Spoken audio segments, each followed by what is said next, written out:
Hi friends, it's Lauren Taylor. Welcome back to my craft room. I'm grateful to have you here. I'm barely getting this end of the month video in for some Halloween inspiration. I have some new fun goodies from scrapbook.com like this mini circle sentiments clear stamp set and the rabbit decorative die set.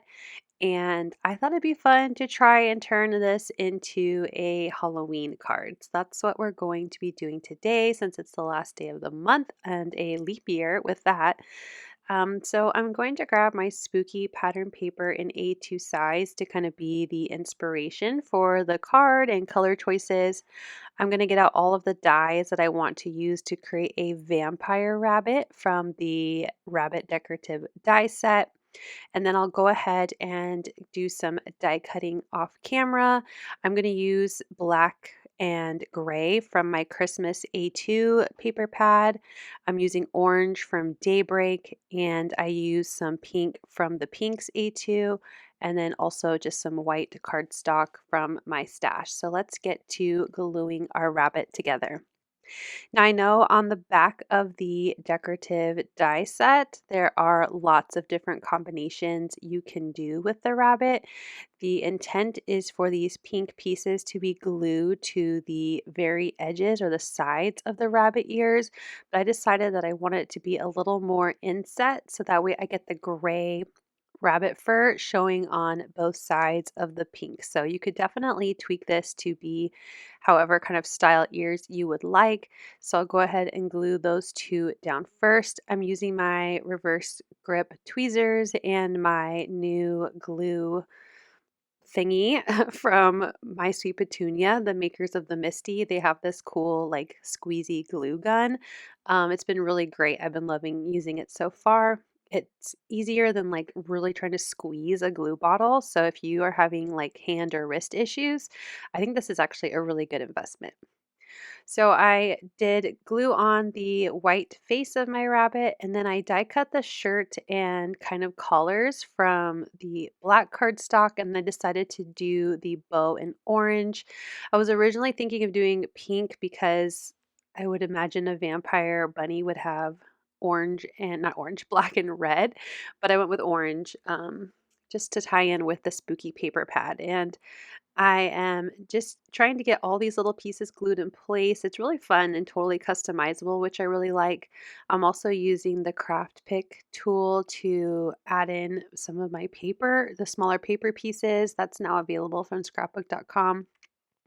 And then I'm cutting my own little vampire fangs out of some white cardstock. I just trimmed like a small sliver, and then I'm using paper snips to cut into a triangle to be able to add two little fangs to my little bunny. And I apologize, I washed my hair before filming this video, and I didn't realize how much I was leaning into the camera. I was just so set on getting this cute little rabbit put together. So if you see my hair and my little towel, so sorry about that. So I've finished gluing everything together on my rabbit except for my glasses, and that's because I wanted to do the stamping on them first. So I die cut two because sometimes when I emboss, my paper can warp just a tiny bit. So I thought having a second pair of glasses to help just keep that really nice and sturdy when I glue it together. I ended up really not needing it. My embossing did fine, but I liked having the stability of that second die cut. So I'm taking the Happy Halloween stamp and placing it around the glasses on the left. I'll add a little bit of anti-static powder before I get to embossing. And I'm going to be using my Brutus Monroe clear embossing ink. That's just been my kind of go-to embossing ink lately. And I stamped it twice thanks to the help of my little mini Misty. And I'm going to use some super fine white detail embossing powder in white. So that way I can have that contrast of the white on black. And then I like using super fine, especially for sentiments, just to ensure that you can still read what it says, especially these small little letters around the glasses. Using a super fine is just really going to help make sure that you can read it. And then I went ahead and repeat the same process on the other side of the glasses, and that will finish off my sentiment. So we'll go ahead and glue the two layers together. You can see that it actually stayed pretty flat. It's not warped. So This step is definitely not necessary, but it does add just a little bit more stability to those glosses if you double up.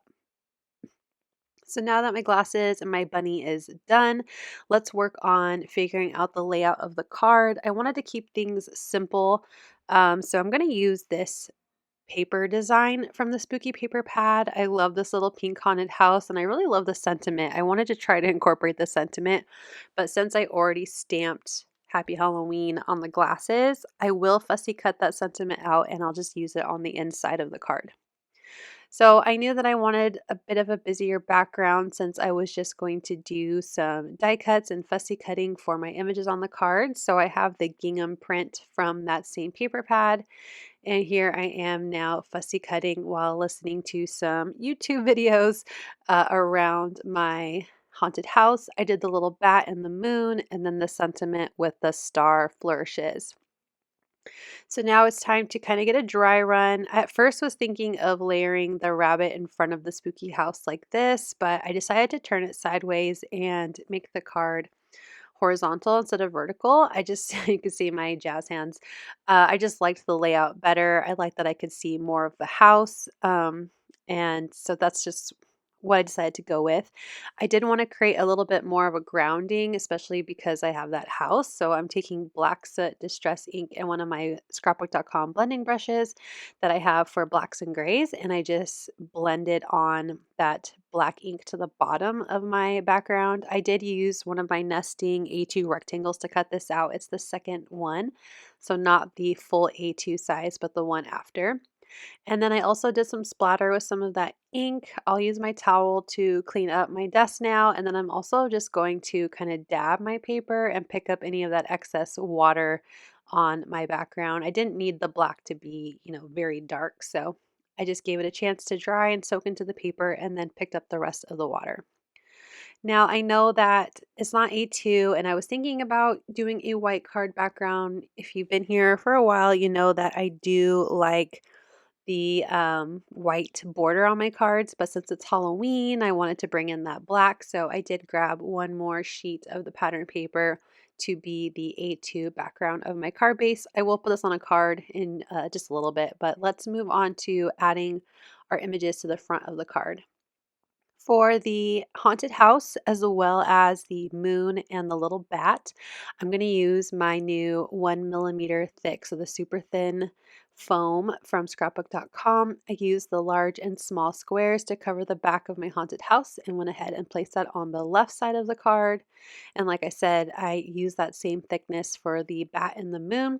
And then I grabbed my regular 2 millimeter thick, this is the standard size from scrapbook.com, to put behind my little vampire rabbit. And then we'll go ahead and make sure his glasses get added as well. But before that, I wanted to draw on some pink cheeks. So I'm grabbing one of my light pink Colorista art markers. This is an alcohol marker. And just using the glasses as a guide, I figured out where I wanted my little blush cheeks to go and just colored those on. And then I will use liquid glue to adhere the glasses to my rabbit on the card. Now, I was originally thinking, like I said, of adding the sentiment, but I just didn't want to see Happy Halloween 3 times. So I will glue that to the inside of the card. But before I finish off with my pops of color, I need to get this onto a card base. Otherwise, I will ruin the pops of color by swiping my hand or something. So I'm just going to use some liquid adhesive to glue this to the front of my A2 card base, and just using that liquid glue to make sure it's lined up onto the card base. It's centered and kind of even. And then I will add pops of color. I'm using the black gloss and just I added 3 to the top left and about 2 to 3 on the bottom right. I guess it's 2 and then 1 more in the middle. And then I will tap on the inside of my card to kind of dome out those pops of color. I prefer a more enamel dock look. So that's what I do to kind of round and smooth them out. For some final touches also, I'm going to grab my glitter brush markers. I'm doing pretty pink over the pink ears of my rabbit. And then I also grabbed orange juice to put a little bit of detail onto my bow. It's really hard to see this glitter on camera, but there is a beautiful shimmer to them in person. So for the final step, I'll go ahead and grab my liquid glue and I'm going to adhere my Happy Halloween sentiment to the inside of the card. I didn't want to waste it. I definitely probably could have just saved it for a future card, but I'm trying to be more intentional about putting sentiments on the insides of my cards. So this is just a nice, quick, and easy way to bring in that color and fun from the outside to the inside of the card. Here's a final look at how my Halloween card turned out. I hope you had some fun with me today and how you can adapt this adorable rabbit die set for Halloween. Let me know what you would do. That's not, the usual rabbits or the details on the back of the packaging, like an unconventional way to use it. Let me know so I have more ideas for this fun rabbit for myself. Thank you so much for watching. I hope you'll click like, and if you're new here, I hope you'll subscribe and come back. As always, you can find everything I use down below in the description box. Thank you and have a wonderful day. Bye!